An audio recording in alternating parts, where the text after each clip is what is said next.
Bonsoir à tous et bienvenue à ce nouveau numéro de Controverse, une émission consacrée, comme vous le savez, depuis 8 semaines à l'élection présidentielle du 17 avril prochain. Ce soir, nous recevrons en première partie le représentant du candidat Ali Benflis Lotfi Boumrad, son directeur adjoint de campagne électorale, avec qui nous parlerons du programme de son candidat.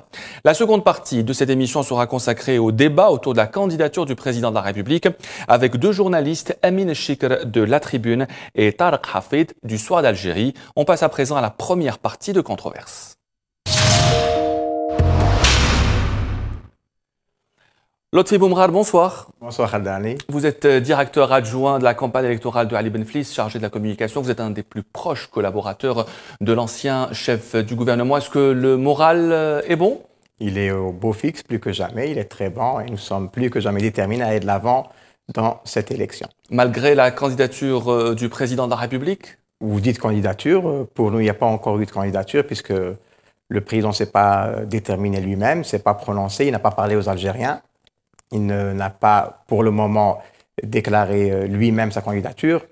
Je ne pense pas que l'Algérie gagne à déposer un brevet d'invention de la candidature par procuration. Je pense que c'est plutôt le défi de la normalité que nous devons relever. Dans le camp de Ali Benflis, si je comprends bien, Lotfi Boumrad, pour vous, Abdelaziz Bouteflika n'est pas officiellement candidat à l'élection présidentielle? Nous pensons que la candidature est un acte personnel et que le candidat doit s'adresser aux Algériens pour faire part de sa volonté de se porter candidat à l'élection présidentielle. Est-ce qu'il y a des possibilités aujourd'hui que le candidat Ali Benflis se retire? Est-ce que vous y croyez encore à cette élection présidentielle? Alors, Khaldani, Ali Benflis n'est ni un candidat par défaut, ni un candidat de substitution. Donc, il ne se détermine pas par rapport aux autres candidats. Il a une ambition pour l'Algérie, il a un projet, le projet du renouveau national. Et quand on porte un projet, quand on a une ambition pour son pays, on ne se détermine pas par rapport à un autre candidat, mais on essaie de mobiliser, de convaincre les Algériens que ce projet est un projet qui peut apporter des solutions concrètes à leurs problèmes. Est-ce que c'est un projet différent de celui de 2004, Lotfi Boumrad? Alors, c'est un projet qui répond à la même philosophie, parce que Ali Benflis est mu par les mêmes principes, par les mêmes valeurs qui ont guidé son action politique. Rien n'a changé en 10 ans? Alors, beaucoup de choses ont changé, l'Algérie a changé, le monde a changé, et vous allez voir que, j'espère qu'on parlera du projet, qu'aujourd'hui, Ali Benflis propose aux Algériens des solutions concrètes avec des objectifs mesurables et concrets, de sorte à ce qu'il puisse, à chaque étape de son mandat présidentiel, s'il est élu, de voir ce qui a été fait et ce qui reste à faire. Alors nous parlerons de l'absence, évidemment, de 10 ans, que tout le monde s'oppose, y compris les journalistes et les observateurs de la scène politique. Nous aurons peut-être l'occasion de lui poser cette question, celle de l'absence de 10 ans. Comment est-ce qu'on explique cette longue absence dans la campagne électorale du candidat? Vous dites absence. Moi, pour avoir été à ses côtés pendant ces 10 ans, je peux vous dire qu'Ali Benflis n'a jamais arrêté l'action politique. Alors peut-être a-t-il choisi un mode d'action qui est le travail de proximité, qui ne plaît pas beaucoup aux médias, parce que pour les médias, et je le comprends parfaitement, il n'y a de présence politique que s'il y a une présence médiatique. En 10 ans, Ali Benflis a noué des contacts, a renforcé ses relations avec ses soutiens, a gagné de nouveaux soutiens. Et la preuve, c'est que dès qu'il a annoncé sa candidature, un vaste réseau de soutien au plan national, dans chaque wilaya, chaque commune, chaque coin d'Algérie, était prêt à porter cette candidature. C'est la preuve que ce travail a porté ses fruits. Vous avez parlé d'un vaste réseau de soutien. Est-ce que vous considérez ces gens-là comme beaucoup plus déçus par Abdelaziz Bouteflika ou comme proches de Ali Benflis? Alors, Khaldani, je sais que cette appréciation, cette perception sur le fait que beaucoup de personnes qui soutiennent Ali Benflis sont des déçus de la période précédente, 10 ans, eh bien, je peux vous dire qu'autour d'Ali Benflis, il y a énormément de jeunes qui ont fait leur baptême en politique et leur entrée en politique grâce à Ali Benflis et par le biais de la candidature d'Ali Benflis. Je ne pense pas qu'ils soient déçus par quoi que ce soit ni par qui que ce soit. Il y a aussi des soutiens dans tous les villages, les villes d'Algérie, souvent des gens de conditions modestes. Je ne pense pas qu'ils aient une prétention à demain occuper des postes de responsabilité, mais je pense que beaucoup de soutiens d'Ali Benflis veulent tout simplement un changement en Algérie, veulent une autre Algérie, veulent une Algérie qui réponde à leurs aspirations. Une dernière question avant de passer au projet Benflis, Lotfi Boumrad. Est-ce que selon vous, selon les proches du candidat, est-ce que le scénario de 2004 peut se répéter en 2014? Nous allons tout faire pour que le scénario de 2004 ne se répète pas. Nous allons nous mobiliser, nous allons mobiliser le peuple algérien pour que sa volonté soit respectée. Et je crois qu'aujourd'hui, il y a une plus grande détermination chez les Algériens et les Algériens pour que leur voix soit enfin entendue. Et de toute façon et de toute manière, nous n'allons ménager aucun effort pour qu'aujourd'hui l'expression souveraine du peuple soit respectée. Alors, et nous resterons vigilants sur toutes les conditions de transparence et de régularité du scrutin. Que voulez-vous dire par vigilant? Nous allons mettre en place également tout le dispositif nécessaire pour surveiller les urnes et pour surveiller les voix de nos concitoyens. Vous avez fait ça en 2004? Nous avons fait cela en 2004, mais nous allons encore améliorer le dispositif. Nous sommes forts de l'expérience de 2004 et nous sommes aujourd'hui plus aguerris pour éventuellement faire barrage à toute tentative de fraude. Alors, on va parler maintenant du programme, du projet qu'a Ali Benflis pour l'Algérie 2014. Il a déclaré dans sa déclaration de candidature à l'hôtel Hilton.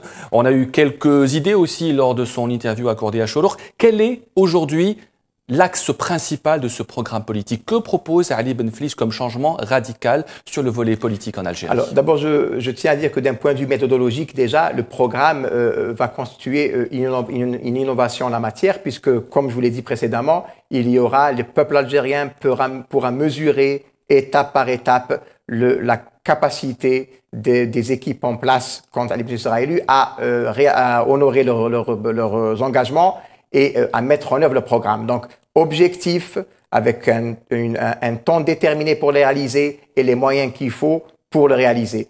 Du point de vue méthodologique, si je puis m'exprimer ainsi, déjà, c'est une nouveauté. Maintenant, quelle est la substance de ce programme? D'abord, une société de liberté.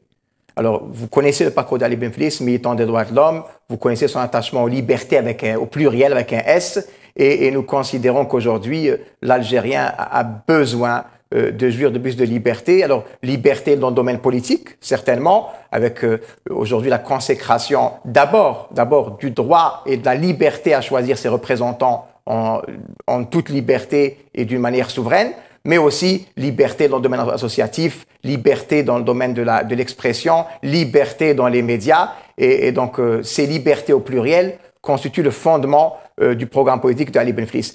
En plus de cela, ou de surcroît, nous avons une action visant à réhabiliter les institutions. Ce n'est un secret pour personne. Nos institutions se sont vues dépouillées de prérogatives. Nos institutions aujourd'hui sont décrédibilisées.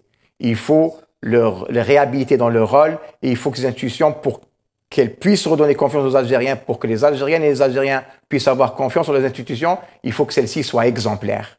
Donc l'exemplarité de l'action de l'État constitue aujourd'hui un fondement principal du programme politique d'Ali Benflis. Est-ce que le candidat prévoit une révision de la Constitution? Le candidat, ainsi qu'il l'a déclaré, prévoit une révision de la Constitution, avec notamment un retour, comme cela est la tendance universelle, à une limitation des mandats, mais il prévoit également cette révision pour consacrer l'indépendance de la justice, pour réhabiliter les institutions et leur donner la plénitude de leurs prérogatives.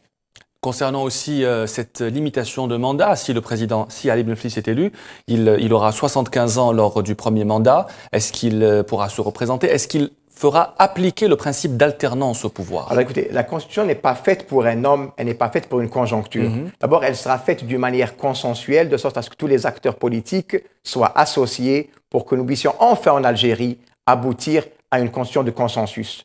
Alors, je dis limitation à 2 mandats. Et c'est ça le principal, c'est qu'aujourd'hui, nous puissions revenir à une tendance universelle.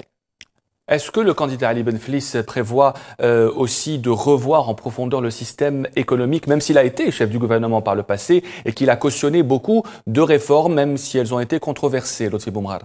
Alors, je dis que dans la limite des prérogatives qui étaient les siennes à l'époque, Ali Benflis, en tant que chef du gouvernement, a initié beaucoup de réformes, notamment la réforme du secteur public économique et bien d'autres réformes. Je vous rappelle que le Code des investissements de 2002 a permis de drainer un nombre conséquent d'investisseurs étrangers.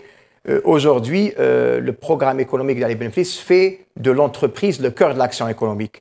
Il est aujourd'hui dommage que l'entrepreneur algérien soit en quelque sorte plane autour de lui une sorte de suspicion, de culpabilité, une suspicion de fraude.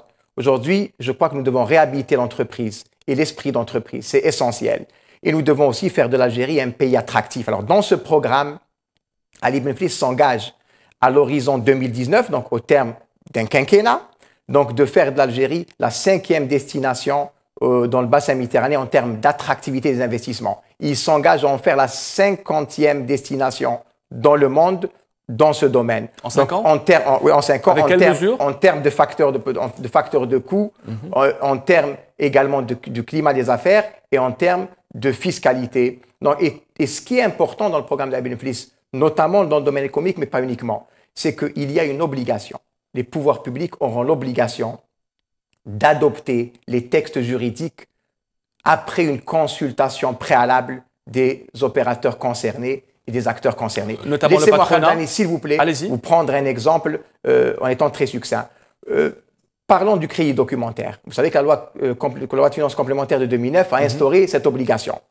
Alors, d'abord, l'Algérie, à ce moment-là, était le seul État au monde qui a pris une disposition pour garantir le paiement des fournisseurs étrangers. Alors, tous nos entrepreneurs, privés comme publics, ont décrié cette mesure qui a coûté très cher au Trésor public. Il a fallu pratiquement 5 ans, puisque ce n'est qu'à l'occasion de cette loi de finances de cette année que cette mesure a été levée. Alors, pourquoi est-on arrivé à ce résultat? Parce que nous n'avons pas entendu les principaux concernés, parce qu'il n'y a pas eu de concertation. Aujourd'hui, Ali Benflis dit au peuple algérien, je ne suis pas l'homme miracle, je ne suis pas l'homme qui va apporter toutes les solutions, mais je suis l'homme qui va vous écouter, je suis l'homme qui va réaliser des consensus autour des principales questions qui intéressent l'Algérie. Vous avez dit pas de miracle. On a l'impression, pour ceux qui connaissent un peu Ali Benflis, que c'est un homme qui n'ose pas parfois, qui a peur de prendre des décisions importantes, qui ne veut pas vexer les gens. Est-ce que c'est la réalité aujourd'hui? Alors, Khaldani, je suis désolé de vous contredire, mais vous ne devez pas bien connaître Ali Benflis. C'est ce que disent les gens, ceux qui l'ont approché, ceux qui l'ont côtoyé peut-être. Alors, ceux qui l'ont approché, ceux qui l'ont côtoyé. Même ceux qui l'ont brocardé. Et j'ai l'honneur de compter au nombre de ceux-là, ne peuvent pas tenir un tel propos, parce que tout le monde sait que c'est un homme d'action, tout le monde sait que c'est un homme de détermination, tout le monde que c'est un homme de changement. Alors, et je vous renvoie, Khaldani, si vous permettez, à son passage au ministère de la Justice, là où il avait, sous le gouvernement de Kassim Merbah et les deux gouvernements qui l'ont suivi,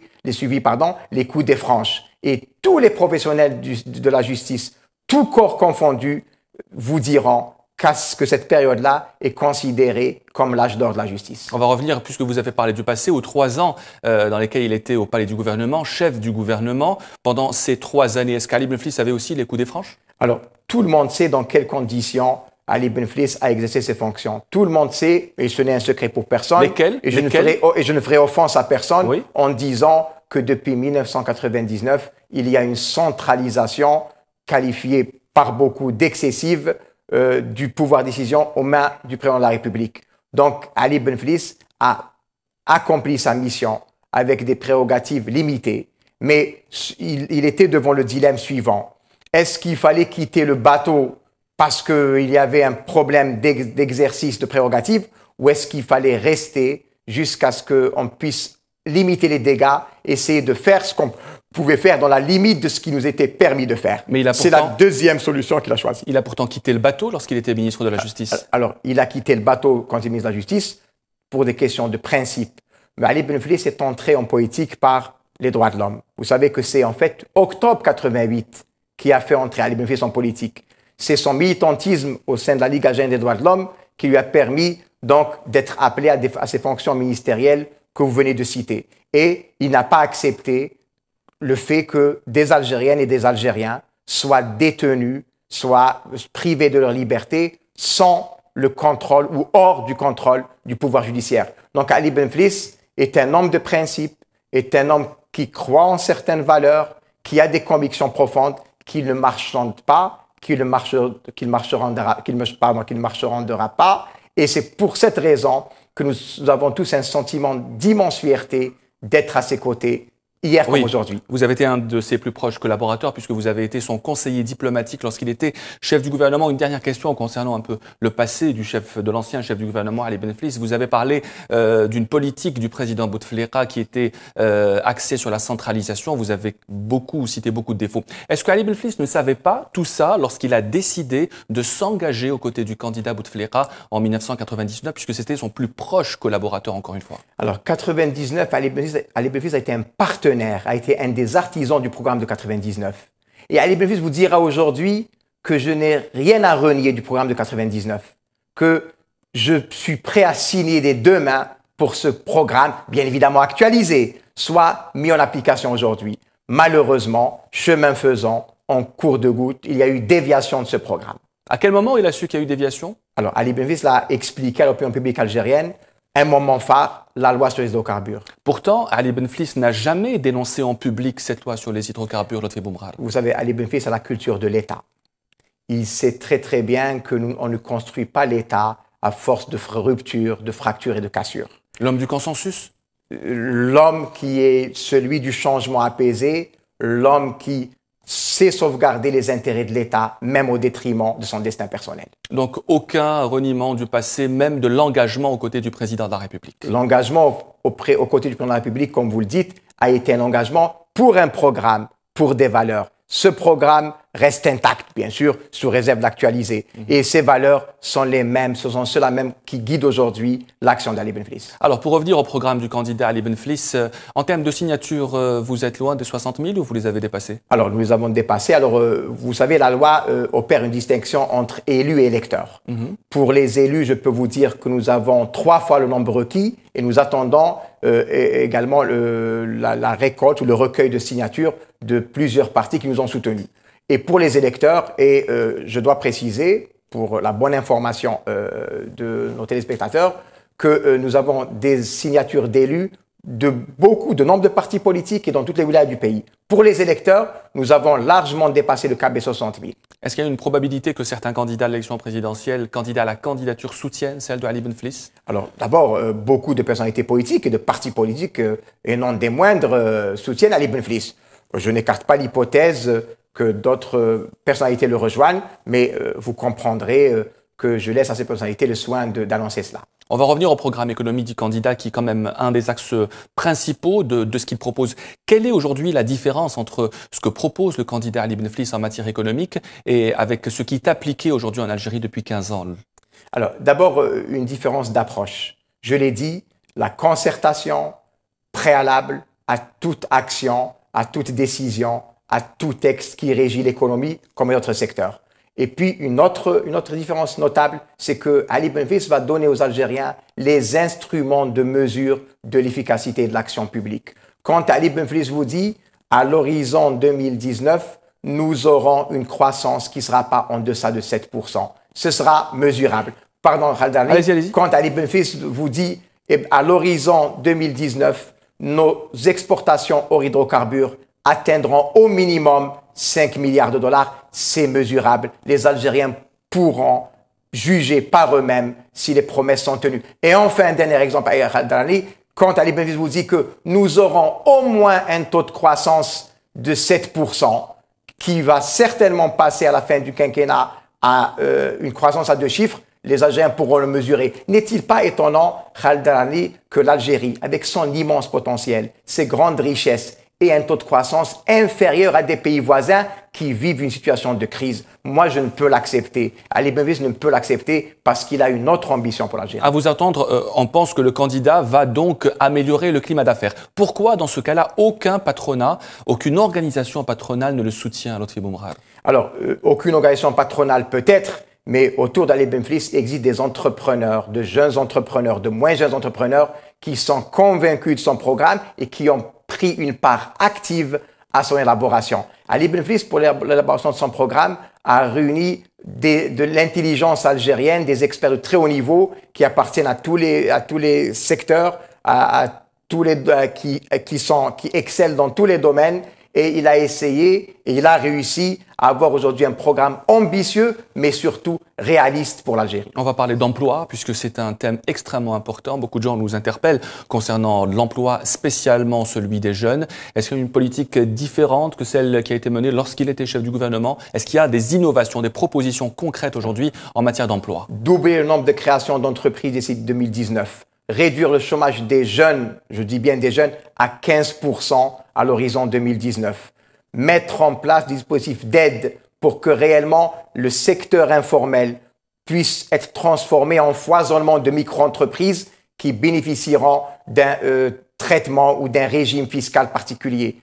Tout cela sont des innovations et des propositions contenues dans le programme économique d'Ali Benflis. Il y a de nouvelles formules qu'on va proposer. Est-ce qu'il y a des formules miracles aujourd'hui pour résoudre le chômage chez les jeunes? Est-ce que vous allez, par exemple, reconduire les formules actuellement de l'ANEM, par exemple? Alors, les formules qui existent seront reconduites, mais elles seront revisitées, elles seront refondées pour que, justement, les jeunes ne soient plus livrés à eux-mêmes. Parce que ce qui se passe aujourd'hui, Khaled Darani, c'est que l'État a opéré un transfert énorme de l'ordre de 2 milliards de dollars pour aider les jeunes à créer leurs propres entreprises. Malheureusement, ces jeunes sont livrés à eux-mêmes. Et dans beaucoup de cas, pour une large proportion, les entreprises en question périclitent. C'est ce que Ali Benflis ne peut accepter. Il y aura donc un accompagnement qui permettra à ces jeunes de prospérer et de voir leurs entreprises perdurer et leur assurer la pérennité. En matière d'éducation, est-ce qu'il y a une réforme de l'école est prévue? Est-ce que vous allez reconduire les réformes actuelles? Vous savez que l'école algérienne traverse une crise grave. 1 mois de grève aujourd'hui. Comment aurait réagi Ali Benflis s'il était président de la République? Alors, il était très peiné à l'idée de voir nos enfants et leurs parents privés donc d'école pendant 1 mois. Et il était également très étonné de voir la passivité des pouvoirs publics face à une telle situation. Alors, l'école compte au nombre des priorités de l'action d'Ali Benflis. Alors, d'abord, un modèle algérien de l'école. Il faut que l'école algérienne transmette à nos enfants les valeurs qui sont celles de notre pays et de notre société. Mais il y a des aspects beaucoup plus pratiques. Vous savez, Khaled Darani, que les parents souffrent de voir leurs enfants, entre la pause de midi et 1h, livrés très souvent à eux-mêmes. Eh bien, dans le programme d'Ali Benflis, un repas chaud sera distribué à tous les enfants d'Algérie, dans toutes les écoles d'Algérie, et les plus démunis, verront ce repas pris en charge par l'État. Est-ce que ce n'est pas un peu populiste de dire qu'un repas chaud sera fourni à tous les élèves? Alors, Khaled Darani, si vous pensez que les mesures qui répondent aux préoccupations des Algériens sont des mesures populistes... Est-ce que la solution est dans le repas? C'est ce que je veux dire. Elle est dans le repas pour un aspect, elle est dans l'amélioration des programmes pour un autre aspect, elle est pour un autre volet dans la formation des enseignants. Parce qu'il est faux de dire que notre école est sinistrée. Elle n'est pas sinistrée. Notre école n'a pas encore bénéficié de l'attention qui lui permette de se mettre à niveau. Dans le programme d'Ali Benflis, il y a un programme pour une école algérienne qui soit aux standards internationaux. Que prévoit le candidat en matière de promotion de la culture algérienne? Beaucoup d'artistes reprochent à Ali Benflis, lorsqu'il était chef du gouvernement, de ne pas s'être penché sur une loi sur la culture en Algérie et sur l'artiste. Que répondez-vous à cela? Alors, d'abord, Ali Benflis a toujours considéré la culture comme étant un segment important de son action et également un segment important de l'identité algérienne. Alors, des mesures concrètes seront prises, notamment pour sécuriser les artistes et leur permettre donc de poursuivre leur carrière avec la couverture sociale qui convient, avec les avantages également qui leur permettent d'exercer leur talent. L'actuel gouvernement a déjà entamé cette réforme. Tout à fait. Il faut approfondir ce qui a été fait et il faut faire ce qui n'a pas encore été fait. En matière de santé? Alors, en matière de santé, vous savez que c'est une préoccupation majeure pour les Algériens. D'abord, redéfinition de la carte sanitaire et surtout, arriver à une égalité de traitement entre tous les Algériens. C'est-à-dire mettre en place un dispositif qui permet à tous les Algériens, quels qu'ils soient, de bénéficier des soins de santé de qualité en attirant les spécialistes, en attirant les médecins aux 4 coins de l'Algérie. Mais un autre aspect important, c'est que tous les Algériens ont droit à un panier de soins minimum, combien même ils seraient sans ressources. Quelles sont ou quelles seront les priorités en politique étrangère du candidat Ali Benflis? C'est un domaine que vous maîtrisez bien puisque vous avez été son conseiller diplomatique. Est-ce qu'il y a une priorité aujourd'hui diplomatique pour le candidat? Alors d'abord, je vous dis d'expérience que la politique étrangère d'un pays ne peut être que le miroir ou le reflet de sa situation interne. Donc des institutions légitimes sous Ali Benflis, des institutions crédibles, une société apaisée, un consensus sur les principales questions nationales va faire de l'Algérie un pays renforcé sur la scène internationale. Et puis, Ali Benflis est plus que jamais décidé à briser le tabou qui entoure ces questions de relations internationales ou de politique étrangère. Elles doivent faire l'objet d'un débat national pour les plus importantes d'entre elles. Il me peine, comme bien évidemment il peine aux candidats, de voir notre Assemblée populaire nationale ne pas aborder les questions de politique étrangère, aussi importantes soient-elles. Ce n'est point la faute des députés, mais c'est parce que uniquement aujourd'hui, il y a une idée qui est très présente dans notre pays, qui veut que la politique étrangère soit l'apanage, pour ne pas dire le monopole de certains. L'Afrique est une priorité.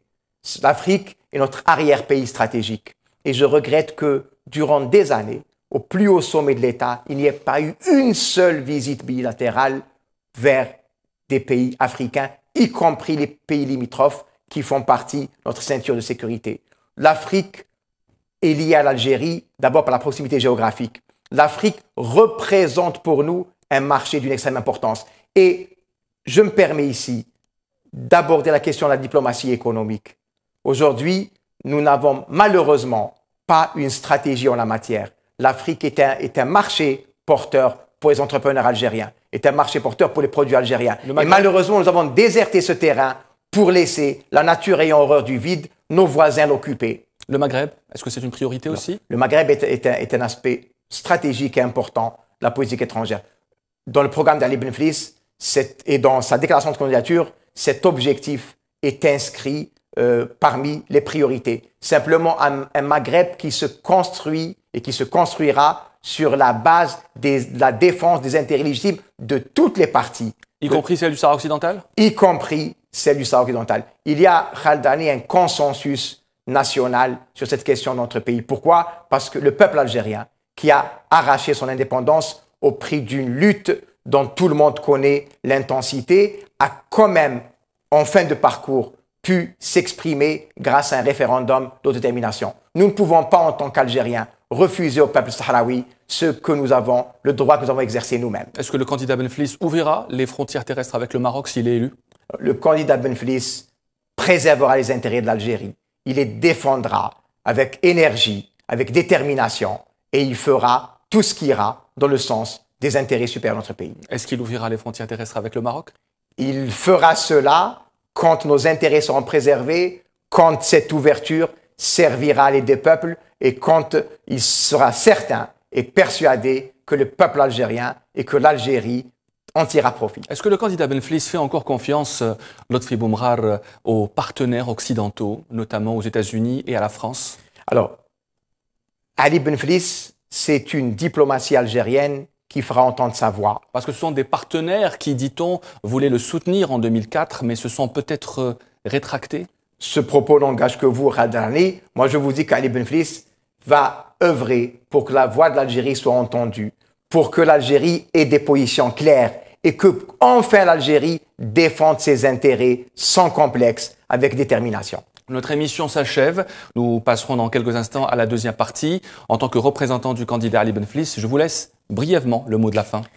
Alors, Khaldani, laissez-moi vous dire que j'ai 3 filles, que je chéris comme tous les parents par-dessus tout. Et à ces filles, j'ai promis de tout faire pour l'avènement d'une Algérie qui réponde à leurs aspirations. Je crois qu'en étant candidat Ali Benflis, qu'en soutenant son programme, qu'en engageant cette action politique pour le changement et le renouveau en Algérie, je peux leur dire, ainsi qu'à ces milliers d'étudiants que j'ai eu l'immense plaisir de côtoyer durant ces années où j'ai exercé le noble métier d'enseignant, je peux leur dire qu'à cette promesse, je n'ai pas failli. Et je veux dire aux Algériennes et aux Algériens que le 17 avril prochain, ils assumeront une responsabilité historique en déposant leur bulletin dans l'urne. Quand ils déposeront un bulletin au nom d'Ali Benflis, je peux vous dire qu'à ce moment-là, ils feront le pari de l'Algérie qui gagne. Ils feront le pari de l'Algérie du renouveau. Cette Algérie dont nous rêvons. Cette Algérie qui répondra aux aspirations de tous les enfants, sans exception, sans marginalisation, pour qu'enfin on retrouve notre dignité d'Algérienne et d'Algérien. Merci à vous, Lotfi Boumrar. Vous êtes directeur adjoint de la campagne électorale du candidat Ali Benflis. Vous êtes un de ses plus proches collaborateurs. Vous étiez son conseiller diplomatique. Vous êtes aussi dans la vie active professeur des universités. Merci à vous d'avoir été notre invité. On passe à présent à la deuxième partie de Controverse. Merci à vous.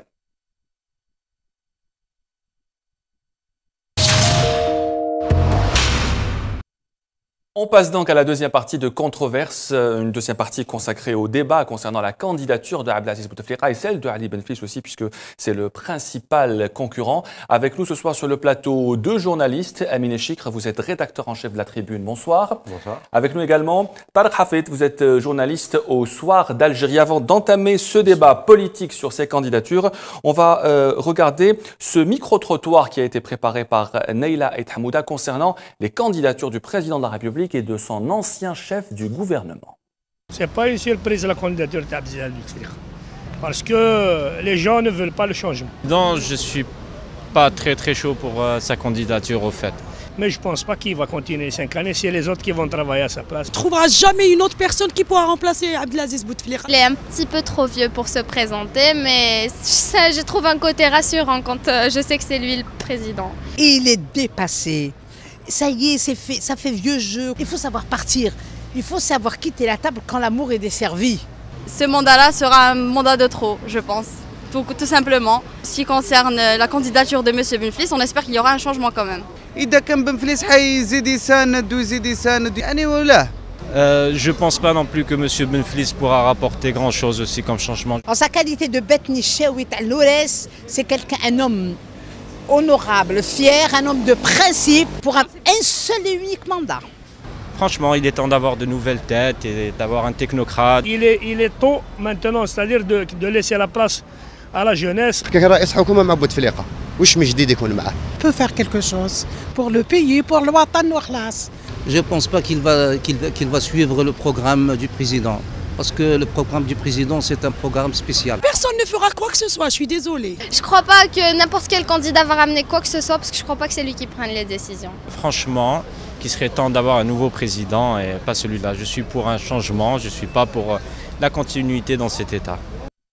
Alors, quand vous voulez de voir des avis un peu divergents concernant les candidatures de Abdelaziz Bouteflika et de Ali Benflis, on a entendu une femme qui a parlé d'une candidature rassurante. Est-ce que Abdelaziz Bouteflika rassure aujourd'hui par sa candidature, Amine Chikr?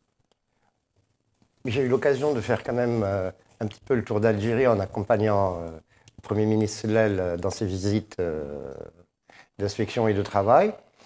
Une grosse partie de la population, je dis bien une grosse, pas toute, grosse partie de la population a peur du changement, continue d'avoir peur du changement. Donc, évidemment, la stabilité, la continuité parlent à cette partie du peuple. Il y a une autre partie qui veut, avec force et passion, le changement, mais je ne pense pas qu'elle soit majoritaire, mais on verra bien. Il y a toute une campagne qui arrive, il y a des militants qui vont se battre, qui vont présenter des programmes, et peut-être qu'un déclic se fera. Mais pour l'instant, le maître mot chez la population, c'est, comme diraient les Tlemceniens, le mouelfa khair min telfa. Est-ce que la stabilité est plus importante que le changement? Est-ce que la stabilité est plus importante que le changement? Qu'est-ce que la stabilité? Déjà, en Algérie, je ne vois vraiment pas quel est ce mot. C'est l'argument utilisé. Non, c'est l'argument, d'accord. Oui. Bon, prenons par exemple le cas de M. Saïdani, qui a été l'un des premiers donc, à dire et qui a soutenu que le président allait se présenter, et qui a mis en avant justement cet argument de stabilité. Il a suffi qu'il parle 2-3 fois, et notamment donc, le fameux entretien de TSA, tout sur l'Algérie, pour que justement il déstabilise donc, toute la scène politique. Donc, est-ce que c'est ça la stabilité? Je ne sais pas. Donc pour vous, un des plus grands partisans du président de la République a déstabilisé le système en critiquant notamment le... Pas le système, mais en tout cas... une sorte d'ordre établi, une sorte de... pas le système en lui-même, mais en tout cas, il a enfreint certaines règles. Est-ce que selon vous, les partisans, les proches du président de la République ont été déçus par la sortie médiatique de Amar Saadani, ou est-ce que c'était prévu qu'il critique aussi le directeur général du DRS? Je pense qu'il a surpris beaucoup de monde. Tous, je ne sais pas, mais beaucoup de partisans ou de responsables gouvernementaux ou politiques qui soutiennent la candidature de Bouteflika ont été surpris par cette sortie qui est vraiment, qui n'est pas anodine. On avait l'habitude d'entendre parler d'attaques frontales contre le DRS ou contre le général Médienne, mais elle venait en général de l'opposition, donc ça faisait pas trop mal. Mais venant du parti majoritaire, évidemment, ça a déstabilisé beaucoup de monde, ça a surpris beaucoup de monde, et la réaction a été plus que ferme pour appeler les uns et les autres à l'ordre, un, en tant que président de la République, et deux, en tant que chef des forces armées. Ahmed Saadani est devenu gênant, selon vous, à un moment précis? Il continuera à être le trublion qu'il a toujours été. On ne peut pas lui concéder d'être un très grand homme politique avec une large vision, mais il semblerait que pour le FLN, en ce moment précis, ce soit l'homme de la situation. Ahmed Saadani, spontané ou téléguidé, Tariq Hafid? Téléguidé, c'est évident. Par qui? Pourquoi? Je sais pas. Pour quelle raison? Bon, déjà, pourquoi? C'est évident. Il est évident que c'est pour imposer un 4e mandat. En tout cas, pour participer à imposer ce 4e mandat. Par qui? Bon, tout le monde parle du frère du président, donc Saïd Bouteflika. Aucune preuve. Voilà. Amine Chikr, vous avez dit que... Oui, allez-y, allez-y. C'est ce que j'adore dans les débats journalistes, microcosme algérois, etc., c'est qu'on ramène tout à Saïd Bouteflika, par exemple. Tout comme à l'époque de Chadli, on ramenait tout à l'Arabie Belkhair. Puis à Toufiq Mdine, et ainsi de suite. Ça veut dire qu'on ne dit jamais, c'est le président de la République qui a peut-être instruit Saïdani de faire cette déclaration. On va toujours chercher, on a peur de s'attaquer au chef, donc on cherche une tête qui dépasse un peu et on tape dessus. On ne sait pas qui a demandé à Saïdani de faire cette déclaration. C'est clair, on ne le sait pas. Lui-même ne veut pas le dire, donc on ne le sait pas. Donc on ne le sait pas, on ne peut pas dire que c'est Saïd ou Gaïd Salah ou Ammar Bouzouad. Donc il faut qu'on soit quand même un petit peu précis dans nos déclarations et dire les choses telles qu'on les connaît. Si on ne les connaît pas, il ne faut pas les dire. Justement, c'est ce que je voulais dire. Je disais qu'on n'avait pas de preuves, donc on ne savait pas qui était. Mais tout le monde dit, enfin tout le monde, on laisse entendre que c'est le frère du président qui a fait en sorte de susurrer certaines choses à Ahmed Saïdani pour qu'il puisse parler. En tout cas, tout a été fait pour permettre à Saïdani de dire certaines choses aussi. Alors, Ahmed Saadani, c'est du passé, on va parler du présent maintenant et de la candidature du président de la République. Vous avez dit, Amine Chikr, que lors de vos visites sur le terrain avec le Premier ministre, vous estimez que la majorité des gens, en tout cas que vous avez rencontrés, préfèrent la stabilité au changement. Pour quelles raisons, selon vous? Est-ce que le printemps arabe a joué? Non, le printemps arabe peut survenir à n'importe quel moment. C'est-à-dire, au lendemain de l'élection, si le futur président élu est élu avec une faible majorité, il y aura évidemment et une faible participation, les deux, il y aura évidemment une scission dans le peuple. Donc là, à ce moment-là, tout peut arriver. Donc ça peut arriver le 19 avril ou en 2018, ou on ne sait pas. Reste à savoir, en tout cas ce que je souhaite, moi, c'est que le 19 avril, l'Algérie se réveille avec un président élu fortement et avec une large base sociale. Donc pour vous, il n'y aura pas de deuxième tour? Je ne pense pas. Probablement pas.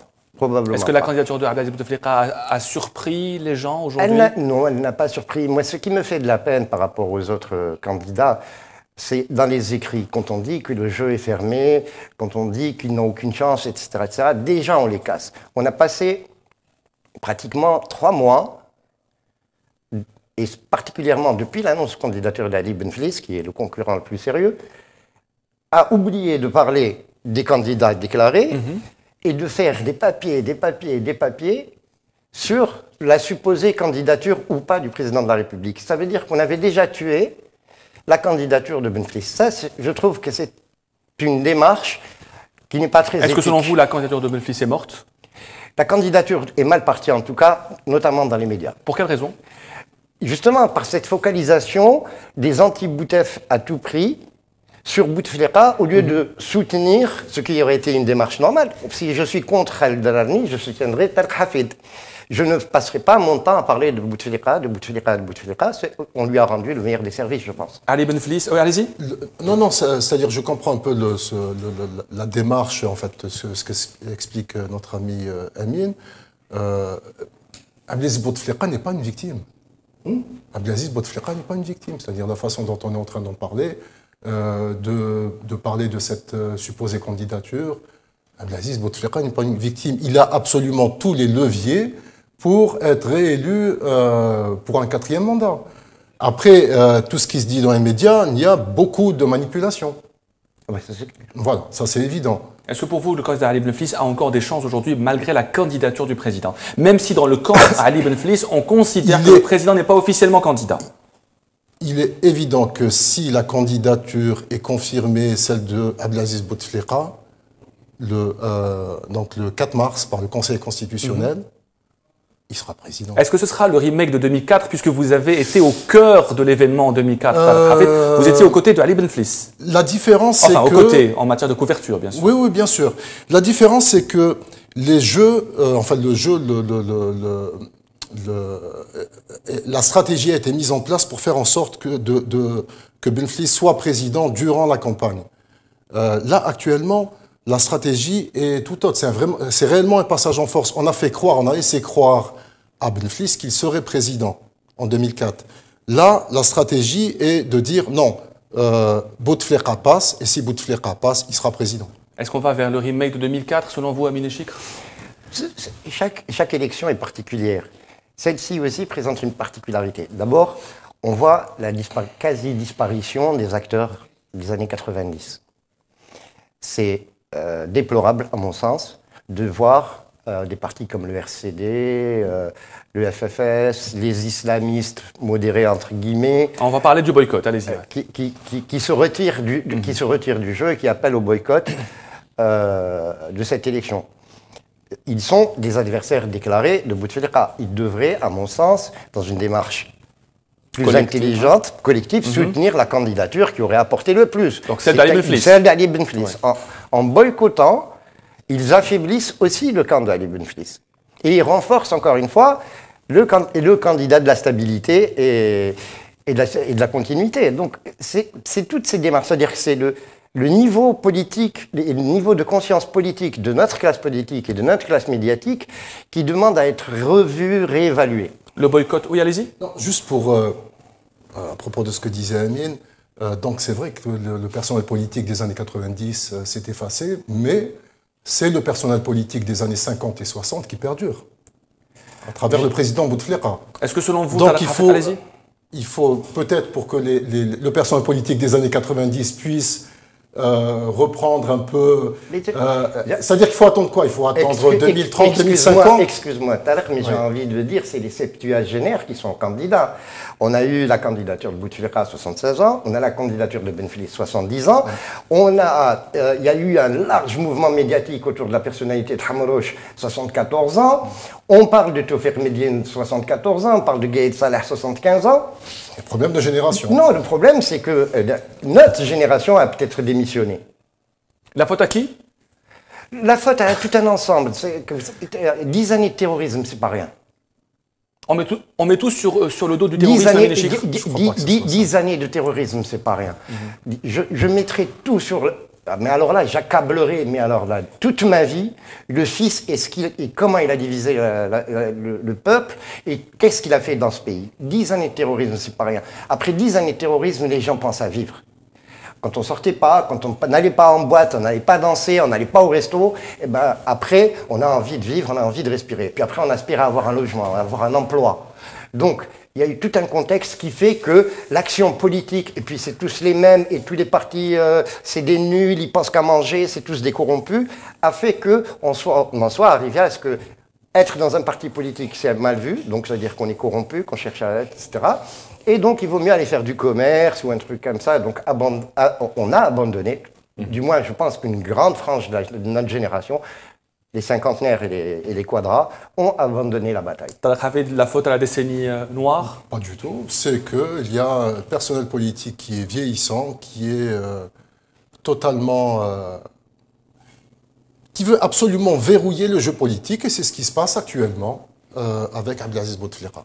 Vous ne pensez pas que le candidat, par exemple, Benflis, peut apporter du changement avec plus de jeunes, comme il le promet? C'est possible. Abdelaziz Bouteflika avait promis la même chose aussi en 2009, en 2004. Ça n'a pas été fait. Est-ce qu'il y a une priorité pour les jeunes, selon vous, aujourd'hui, dans la campagne électorale du candidat Bouteflika? Aucun candidat n'a le choix. On est obligé de passer par les jeunes.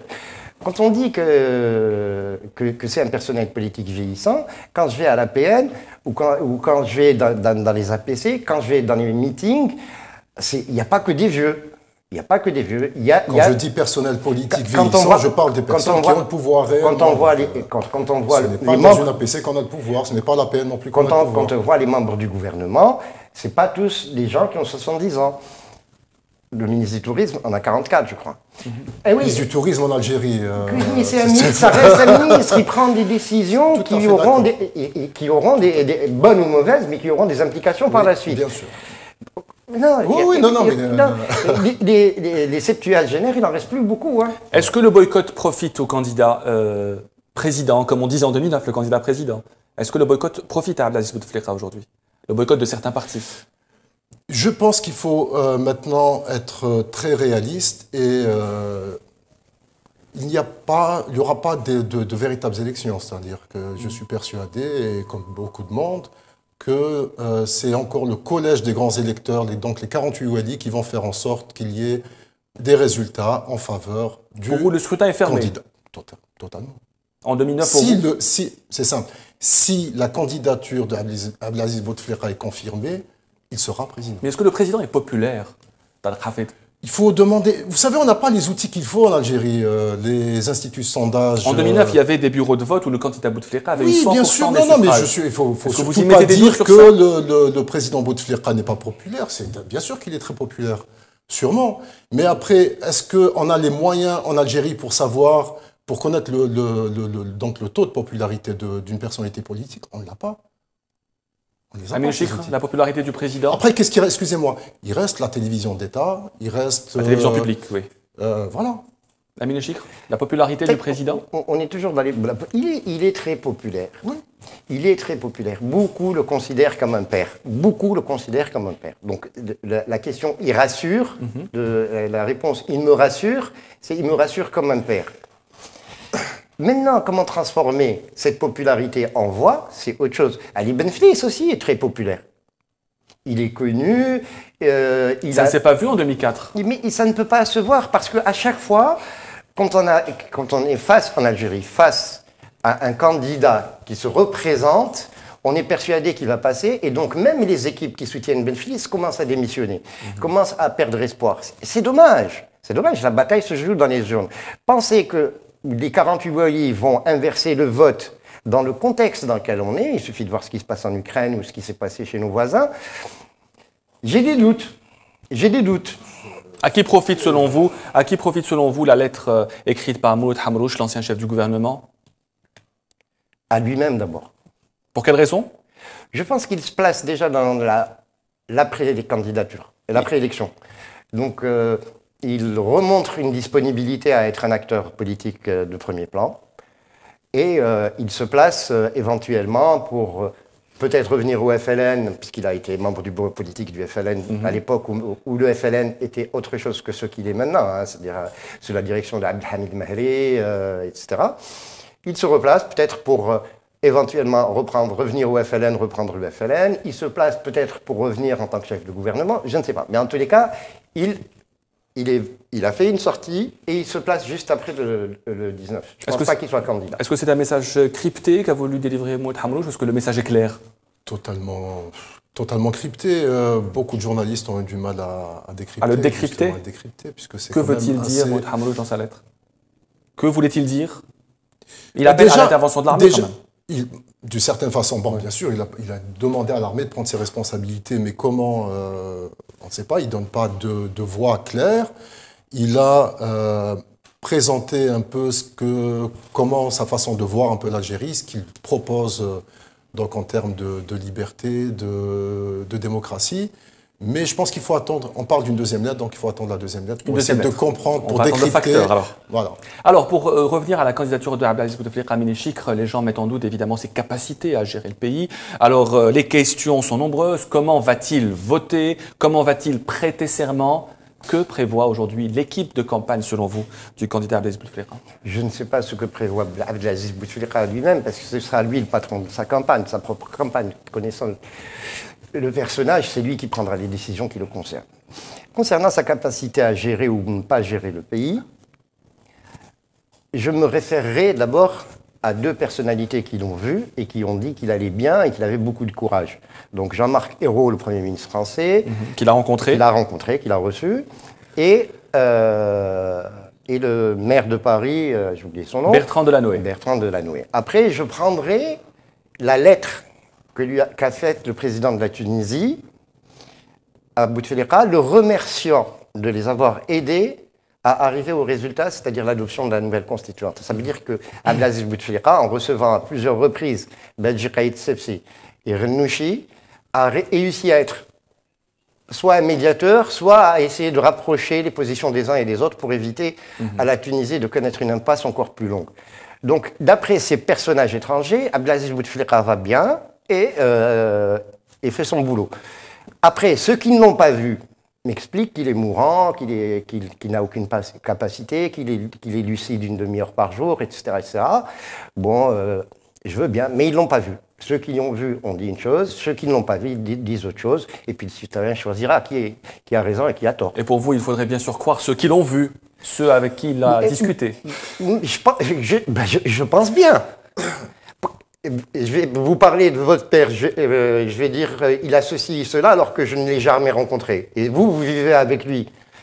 Et vous me dites le contraire. Donc qui c'est qu'on va croire, vous ou moi? C'est clair. Tariq Hafid, les capacités du président à effectuer des gestes qu'il doit effectuer lui-même pendant la campagne. Sincèrement, je n'ai aucune idée. C'est vraiment, ça relève du domaine médical, mais ce que je sais, ce que j'ai pu lire, ce que j'ai pu avoir comme information, c'est qu'un AVC touche le cerveau, ça ne touche pas le cuir chevelu ou les oreilles, c'est le cerveau directement. Donc, après, en parlant de capacité, je ne sais pas, sincèrement. Mais en tout cas, ce qui est sûr, c'est que le président de la République n'a pas parlé aux Algériens. Moi, Algérien, je n'ai pas à attendre qu'un étranger, pour des raisons X ou Y, vienne me dire que mon président va bien. Mais il faut préciser que même lorsqu'il était en bonne santé, le président parlait rarement dans des discours à la nation. Le président n'a pas parlé, oui, bien sûr, a très peu parlé ces dernières années. 2 discours en 3 quinquennats, Amine Chikr. Pourquoi est-ce que le président de la République ne parle pas souvent aux Algériens, même quand il était en bonne santé?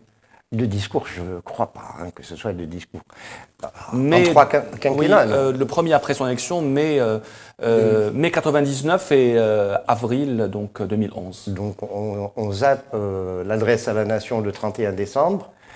Par lettre, je pense, mais pas par discours solennel. Il y a eu le discours de Sétif. Il y a eu le discours de Sétif, il y a eu... En tous les cas, peu de discours par rapport à des présidents qui interviennent régulièrement dans des discours à la nation, à l'occasion de fêtes, etc. On avait aussi avec Zalouel 2 discours par an. Hein. Qui c'est qu'il y a eu avant Boudiaf, bon, on ne va pas parler de lui parce qu'il a été assassiné, donc il n'a pas fait... donc pour vous, le président a largement communiqué, selon vous? Je ne sais pas, ce n'est pas à moi de juger sur sa manière de communiquer. Oui. Ce que je sais, c'est que il a jugé de se comporter comme ça. Est-ce que c'est par rapport aux critiques qu'il avait reçues lors de son premier mandat où on disait qu'il habitait dans la télé? Ou est-ce que, parce que son premier mandat, il a beaucoup parlé, ou alors que, considérant que tout ce qu'il fait pendant les campagnes électorales, ça suffit pour que les Algériens sachent, ça c'est sa démarche, elle est critiquable. Je ne prends pas comme référence le nombre de discours, mais beaucoup plus le nombre de conseils des ministres. Et là, c'est flagrant. Il suffit de lire maintenant les journaux officiels de la République algérienne et vous allez constater que le nombre de... C'est des journaux où il n'y a que des textes réglementaires. Il n'y a pas de loi. Alors, une dernière question. Dans ce débat, selon vous, Amine Chikr, qui va mener la campagne électorale du candidat Abdelaziz Bouteflika? On a déjà des ministres qui ont été désignés, d'autres représentants, les mêmes qu'en 2009, notamment. Je pense que ce sera la même équipe que de 2009. Avec notamment Amar Khoud et Amar Ben Younes. Oui, peut-être Abdelmalek Sedlel comme directeur de campagne. Avec son adjoint, M. Walid, ancien secrétaire général du ministère de l'Intérieur. On parle du retour de M. Abdeslam Bouchoualeb comme directeur de la communication, probablement, comme en 2009. Je crois qu'il a été déjà installé. Et ce n'est pas donc Hamraoui Habib Chawki, comme l'ont affirmé certaines sources. M. Sedlel comme directeur de campagne, alors qu'il est président de la Commission nationale de préparation, en même temps Premier ministre. Il pourrait démissionner pour être remplacé par Youssef Yousfi. D'accord, ok.